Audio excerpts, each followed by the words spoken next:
नमस्कार दोस्तों, स्वागत है आप सभी का मेरी YouTube channel mastering computer skill में। तो आज का ये वीडियो इस टॉपिक पे है कि उत्तराखंड सरकार के अधीन जितने भी राज्य कर्मचारी हैं जिनकी शादी 27 फरवरी 2010 के बाद हुई है, उन लोगों को UCC पोर्टल पे अपने विवाह का पंजीकरण करना अनिवार्य है। अब जिन लोगों की पहले से विवाह का पंजीकरण हो रखा है उनके लिए ये वीडियो है, और जिन लोगों का पहले विवाह पंजीकरण नहीं हो रखा है तो ऊपर लिंक में वो उस वीडियो को देख सकते हैं। आई बटन में क्लिक करके उस वीडियो को देख सकते हैं कि किस तरीके से फ्रेश रजिस्ट्रेशन करना है, और डिस्क्रिप्शन में भी उस वीडियो का आपको लिंक मिल जाएगा। आज का जो हमारा ये वीडियो है ये डेडिकेटेड है उन लोगों के लिए कि जिन्होंने 27 फरवरी 2010 के बाद जिनकी शादी हुई है और उन्होंने अपने विवाह का रजिस्ट्रार ऑफिस में जाके पंजीकरण करा लिया है। तो आज की इस वीडियो में हम देखेंगे कि किस तरीके से UCC पोर्टल में एक्नॉलेजमेंट ऑफ मैरिज किया जाता है, यानी विवाह का जो पंजीकरण है उसी का इस्तेमाल करके UCC पोर्टल पे कैसे पुनः पंजीकरण किया जाता है। तो उसके लिए सबसे पहले आप लॉगिन में क्लिक कर देंगे, या आप चाहे तो अप्लाई नाउ में भी क्लिक कर सकते हैं। लॉगिन स्क्रीन आपके सामने खुल जाएगी। तो यहाँ पे अगर आपके पास आईडी नहीं है तो आप यहाँ पे क्लिक करेंगे और अपनी एक नई आईडी क्रिएट कर लेंगे। और अगर आपने पहले इसमें पंजीकरण कर रखा है, आपके पास आईडी है, तो फिर आपको कुछ नहीं करना है, अपनी आईडी डालनी है, पासवर्ड डालना है, और जो आपको कैप्चा कोड दिख रहा है वो कैप्चा कोड आपने यहाँ पे दर्ज कर देना है। ठीक है, आपके पास आपकी आईडी होगी, पासवर्ड होगा, और आपने क्या करना है, जो कैप्चा कोड है उसको यहाँ पे दर्ज कर देना है। कैप्चा सारे स्मॉल लेटर में आते हैं, इस चीज़ का ध्यान रखिएगा। उसके बाद आपके मोबाइल में एक OTP जनरेट होगी, और वो OTP आपने मोबाइल में चेक करना है। ये OTP आपके मोबाइल में आएगा, ईमेल में नहीं आएगा। तो मेरे मोबाइल में OTP आ गया है, उसको मैं यहाँ पे दर्ज कर देता हूँ और सबमिट कर देता हूँ।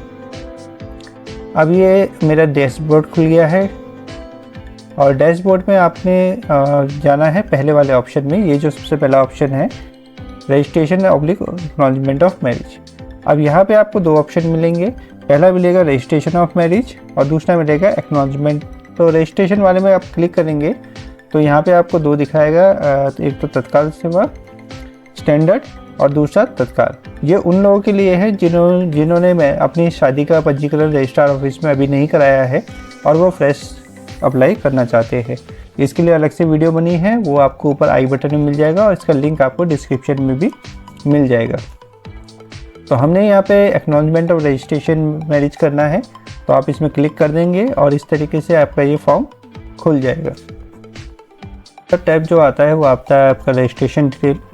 रजिस्ट्रेशन डिटेल में पहला जो है ये है कि बहुविवाह यानी कि मल्टीपल शादियां जो है वो है कि नहीं।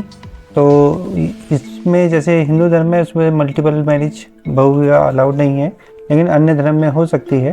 तो अभी हम हिंदू धर्म के हिसाब से बना रहे हैं, तो यहाँ पे नो करेंगे।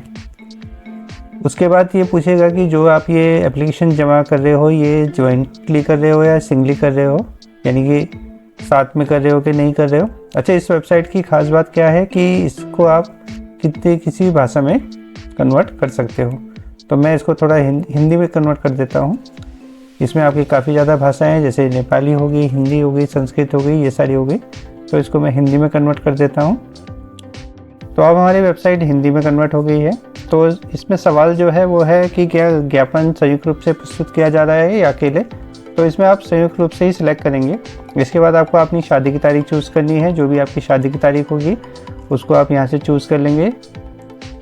तो पहले ईयर सेलेक्ट कीजिएगा, फिर महीना और उसके बाद तारीख।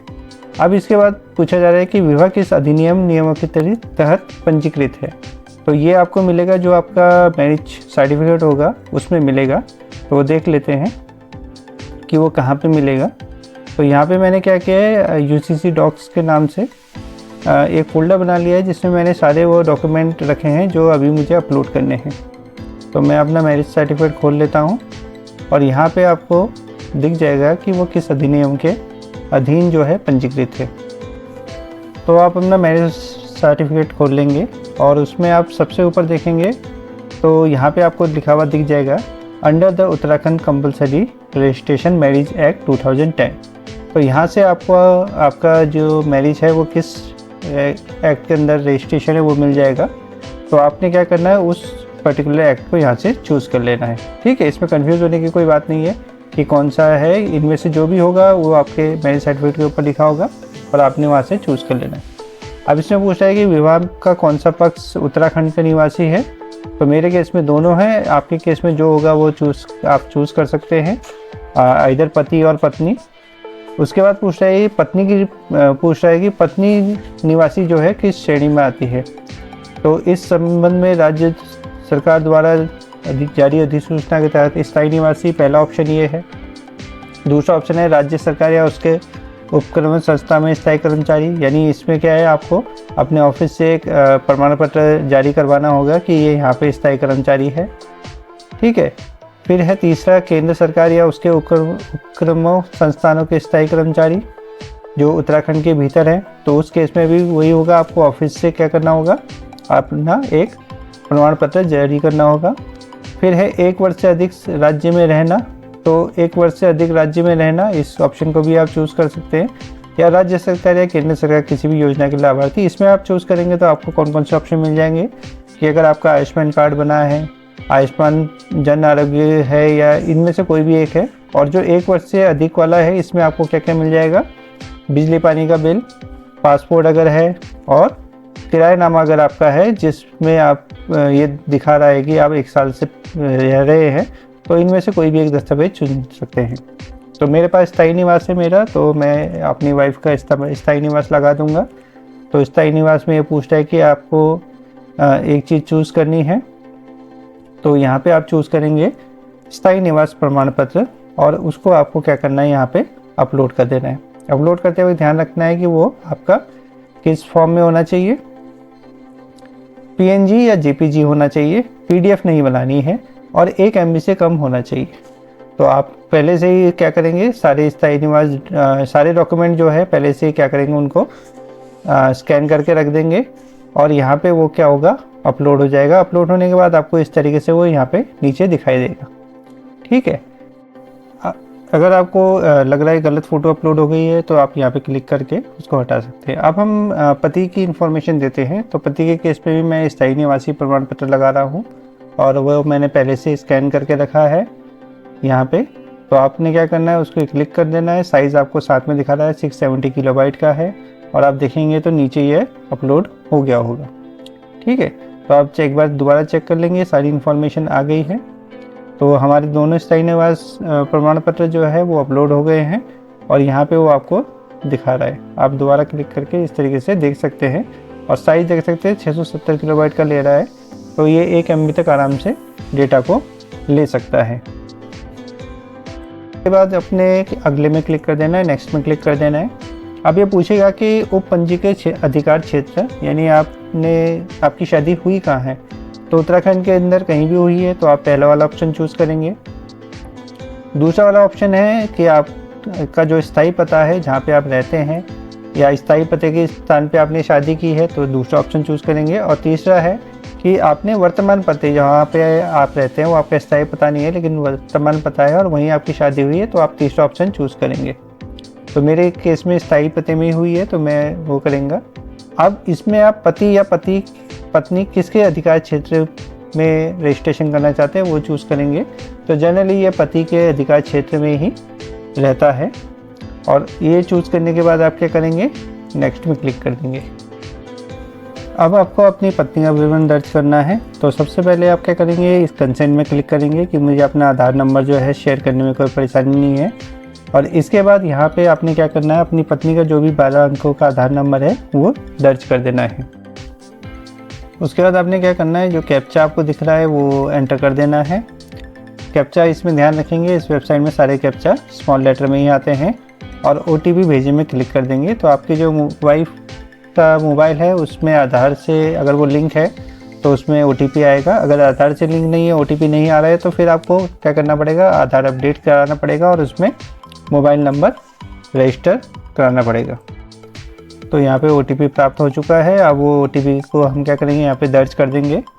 OTP दर्ज करने के बाद आपने OTP सत्यापित करें में क्लिक करना है, और जैसे आप OTP सत्यापित करें में क्लिक करेंगे, ये वेबसाइट क्या करेगा, आधार से आपका जो भी डेटा है उसको यहाँ पे फैच कर लेगा। थोड़ा वेट कर लेते हैं। तो जैसा आप देख सकते हैं UID सत्यापित लिखा आ गया है, और UID नंबर भी आ गया है, और सारी की सारी जो डिटेल है वो भी आ गई है। अब आपने क्या करना है कि क्या आप विवाह प्रमाण पत्र में अपने नाम के साथ उपनाम जोड़ना चाहते हैं। तो कई बार क्या होता है, जो आधार का डेटा आ रहा है उसमें क्या होता है कि पुराना नाम ही चल रहा होता है, आधार में जो भी पुराना नाम है वाइफ का वो चल रहा होता है। तो उस केस में अगर आप चाहते हैं कि वाइफ का जो नाम है वो चेंज हो जाए और उसमें कास्ट कुछ और है, आपकी कास्ट कुछ और है, हस्बैंड की कास्ट कुछ और है और आप चेंज कराना चाहते हैं, तो वो चीज़ आप यहाँ पे क्या कर सकते हैं, चेंज कर सकते हैं। तो उसके लिए आपको क्या करना है, इस ऑप्शन में जाना है। क्योंकि नाम सेम है तो नो कर देंगे। अब इसके बाद पूछेगा रिलीजन, तो हिंदू है, आपका जो भी रिलीजन होगा वो आप चूज़ कर लेंगे। इसके बाद ये पूछ रहा है कैटेगरी क्या है, तो कैटेगरी जो भी वाइफ की होगी वो आप चूज़ कर लेंगे। उसके बाद एज प्रूफ के लिए डॉक्यूमेंट मांग रहा है, तो यहाँ पे आप एक डॉक्यूमेंट, बर्थ सर्टिफिकेट, 10वीं की मार्कशीट, पैन कार्ड जो भी है वो एक आप क्या करेंगे यहाँ पे अपलोड कर देंगे।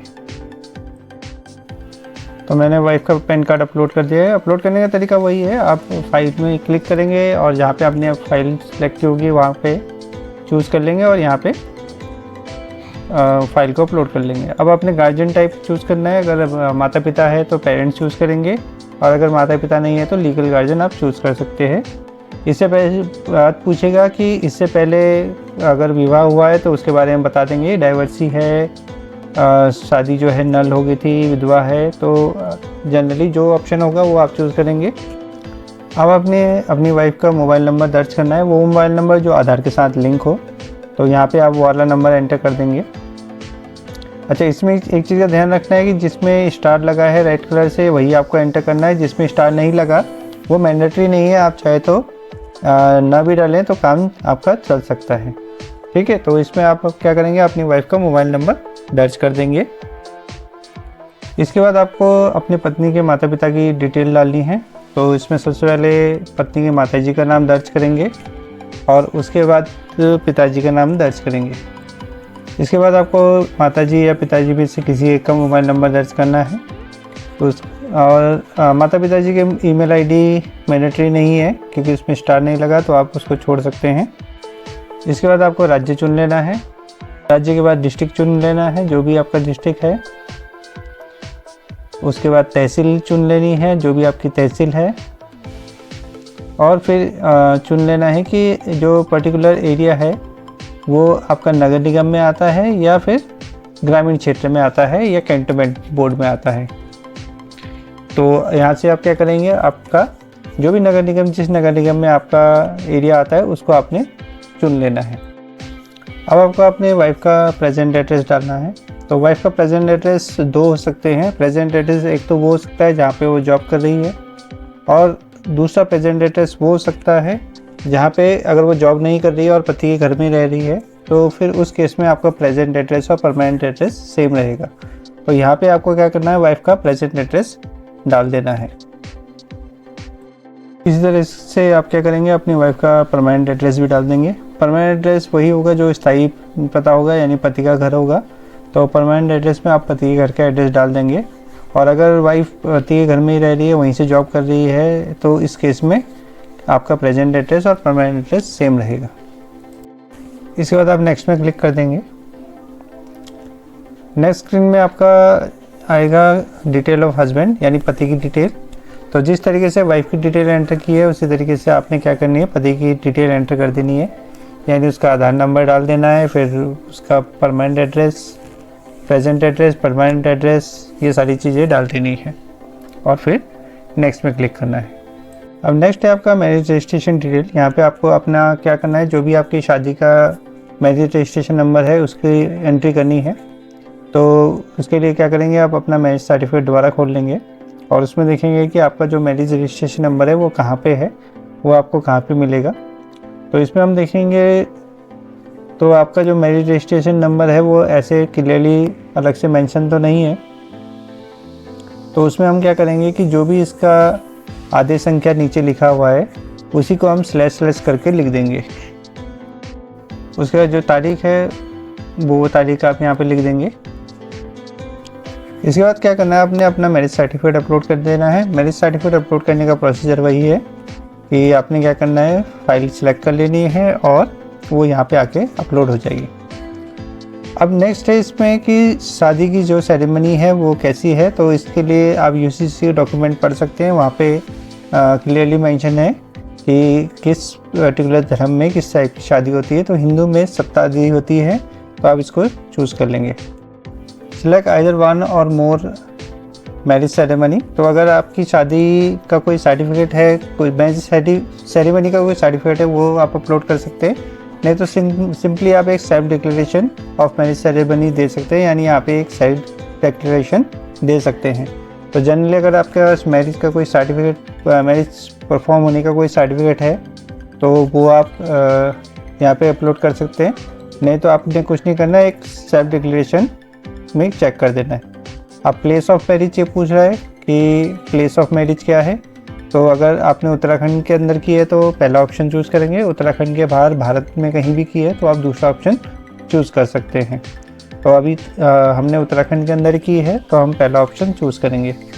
तो फिर वो एड्रेस ऑफ मैरिज पूछ रहा है, मैरिज लोकेशन। तो जनरली ये जो दुल्हन होती है, पत्नी होती है, उनका एड्रेस होता है, तो यहाँ पे आप उनका एड्रेस डाल देंगे।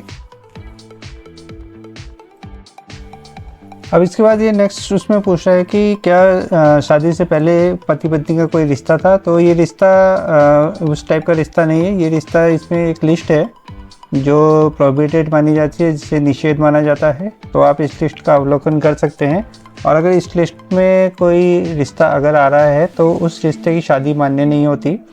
तो उसके लिए आप ये लिस्ट देख सकते हैं। ये लिस्ट में आपको काफ़ी ज़्यादा रिश्ते मिल जाएंगे, और अगर इस रिश्ते के अंतर्गत कोई रिश्ता आता है और आप हाँ करते हैं तो फिर इस शादी का पंजीकरण होना थोड़ा मुश्किल हो सकता है।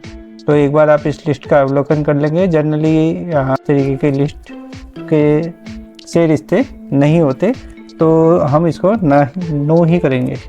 अब नेक्स्ट आता है कि उस ऑफिशियल का डिटेल जो उसने शादी कराई थी, तो ये मैंडेटरी नहीं है। आपके पास अगर डिटेल है तो आप भर सकते हैं, डिटेल नहीं है तो आप इसको खाली छोड़ सकते हैं। जनरली इसमें अगर पंडित जी हैं तो पंडित जी का नाम, उनका फ़ोन नंबर, मौलवी जी हैं तो उनका फ़ोन नंबर आएगा। तो इसको ऐसे ही खाली छोड़ के आप नेक्स्ट कर सकते हैं। अपने बच्चों का विवरण भरना है। अगर आपके शादी के बाद बच्चे हैं तो आप यस करेंगे, और अगर हाल ही में शादी हुई या बच्चे नहीं है तो नो करेंगे।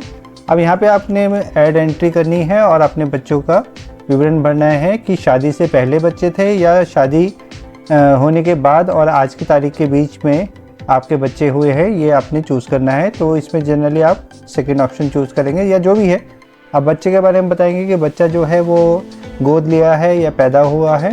अगर पैदा हुआ है तो आप पैदा हुआ चूज़ करेंगे, और उसके बाद ऑप्शन चूज़ करेंगे कि अगर आपके बर्थ सर्टिफिकेट नंबर है तो आप वो डाल सकते हैं, और बर्थ सर्टिफिकेट नंबर नहीं है तो आप फिर उसकी डिटेल डाल सकते हैं। उस केस में आपको बर्थ सर्टिफिकेट अपलोड करना पड़ेगा।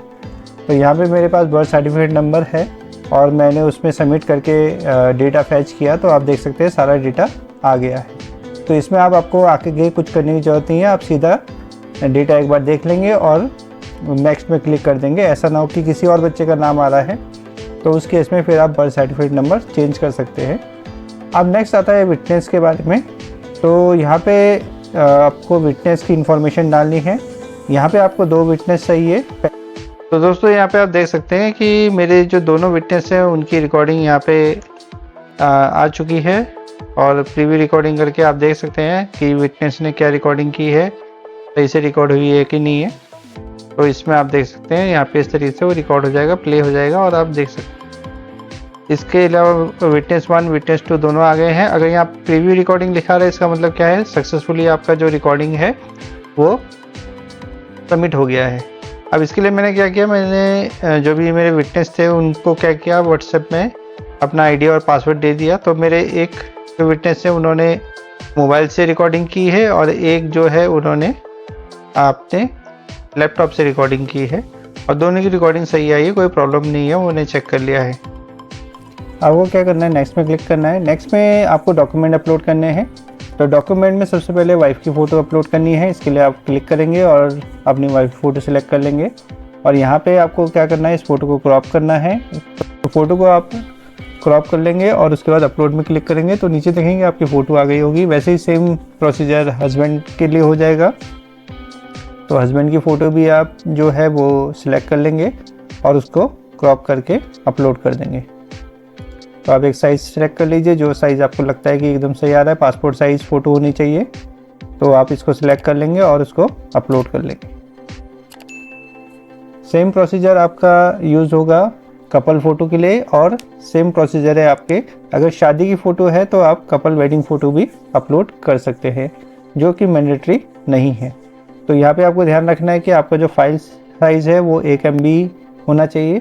1 MB से अगर बड़ा है तो उसको आप छोटा कर सकते हैं। छोटा करने के लिए सबसे अच्छा टूल जो है वो मैं आपको बता रहा हूँ, वो है आपका पेंट प्लस। आपने कुछ नहीं करना, पेंट में उस फोटो को खोल लेना है और उसको रिसाइज़ करना है। रिसाइज़ में जाके आपने क्या करना है, पिक्सल में क्लिक करना है, और जो भी उसके पिक्सल है उसको क्या करेंगे, उसको आप घटा देंगे, उसको आधा कर लीजिए, और नीचे आप देखेंगे तो फ़ोटो का जो साइज़ था वो आप छोटा हो गया है। तो इस तरीके से आप क्या कर सकते हैं, फ़ोटो को रिसाइज़ कर सकते हैं। तो आपने करना कुछ नहीं है, दोबारा से क्लिक करेंगे, फ़ोटो हमारी रिसाइज़ हो गई है।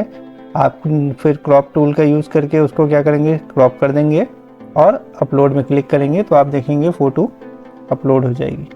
सेम आप किसके लिए करेंगे, कपल फ़ोटो के लिए करेंगे, और कपल फ़ोटो भी आपकी क्या हो जाएगी, यहाँ पे आके अपलोड हो जाएगी। यानी शादी की जो फ़ोटो है वो भी आप अपलोड करेंगे। शादी की फ़ोटो यहाँ पे कपल वेडिंग फ़ोटो जो है वो ऑप्शनल है, आप अगर अपलोड करना चाहें तो अपलोड कर सकते हैं, और अगर अपलोड नहीं करना चाहते, नहीं आपके पास वेडिंग की फ़ोटो नहीं है कपल की, तो उस केस में आप इस चीज़ को अवॉइड कर सकते हैं, कोई दिक्कत नहीं आएगी।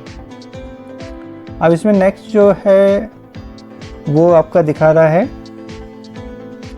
Marriage invitation card. तो मैरिज इनविटेशन कार्ड भी आपका जो है वो मैंडेटरी नहीं है, वो भी आपका ऑप्शनल है। अगर आपके पास मैरिज इनविटेशन कार्ड है तो वेल एंड गुड, आप उसको अपलोड कर सकते हैं। अगर नहीं है तो आप कैनवा में जाके या किसी भी ऑनलाइन सॉफ्टवेयर में जाके बना सकते हैं, लेकिन यहाँ पे मैंडेटरी नहीं है तो हम उसमें ज़्यादा एफर्ट नहीं करेंगे और सीधा नेक्स्ट में क्लिक कर देंगे। अब आ जाते हैं हमारे लास्ट सेक्शन जो है डिक्लेरेशन। तो डिक्लेरेशन में यहाँ पे जितने भी रिक्वायर्ड लिखे हैं इन सब में आपने टिक करना है और एक बार इसको पढ़ लेना है कि क्या क्या लिखा हुआ है, और उसके बाद फाइनली इसको सबमिट कर देना है। तो जैसे आप सबमिट पे क्लिक करेंगे आपका फॉर्म सबमिट हो जाएगा। अगर इसमें कोई भी एरर होगा, कुछ भी होगा, तो वो आपको बता देगा कि ये एरर है। उस पर्टिकुलर पेज में जाके आप उस एरर को रेक्टिफाई कर सकते हैं। और अगर कोई भी एरर नहीं होगा, कुछ भी चीज़ ऐसा नहीं होगा कि आपसे छूट गया है, तो फिर आपको ये रजिस्ट्रेशन फॉर्म एक तरीके से दिखा देगा।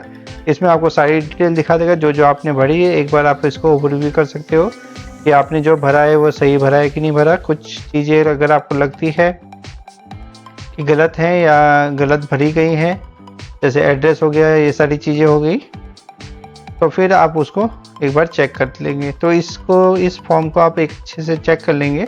ये आपने जो भरा है उसकी एक तरीके से पूरी समरी है, इसमें सारी डिटेल बताएगा कि आपने जो जो भरा है वो देख लीजिए। तो आप इसको एक बार अच्छे से चेक कर लेंगे और डॉक्यूमेंट भी चेक कर लेंगे, जो आपने डॉक्यूमेंट लगाए हैं वो ठीक से आया है या नहीं आया है, ये सारी चीज़ें आप चेक कर लेंगे।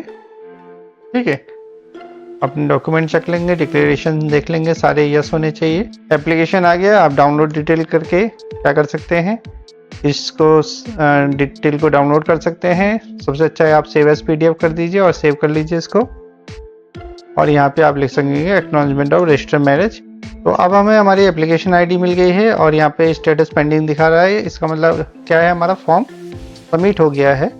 और ये अभी हम क्योंकि ऑलरेडी रजिस्टर्ड मैरिज में है तो इसमें कोई पेमेंट का प्रोविज़न नहीं है, आपको कोई पेमेंट करने की ज़रूरत नहीं है, आपका ये बिल्कुल फ्री ऑफ कॉस्ट है।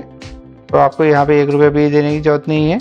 दोस्तों आपको होम में आ जाना है, और होम में आने के बाद आप थोड़ा सा नीचे आएंगे तो योर एप्लीकेशन स्टेटस दिखेगा। एप्लीकेशन स्टेटस में आपको आपका एप्लीकेशन ID दिखेगा। आप चाहे तो इसमें क्लिक करके देख सकते हैं अपना एप्लीकेशन। ठीक है, ये आपको पूरा एप्लीकेशन दिखा देगा। उसके बाद आप दोबारा होम में आ जाएंगे और ड्राफ्ट में जाएंगे, कुछ नहीं दिखेगा। ड्राफ्ट 1 दिखा रहा है लेकिन वो कुछ नहीं है। एक्नॉलेजमेंट ऑफ रजिस्टर्ड मैरिज, यानी कि जिसकी शादी पहले से हुई है, कब रिसीव हुआ, आज के दिन रिसीव हुआ, 16 मार्च को रिसीव हुआ है वहाँ पे, यानी रिसीव हो गया है UCC में, और पेंडिंग डे 0 है और स्टेटस पेंडिंग है।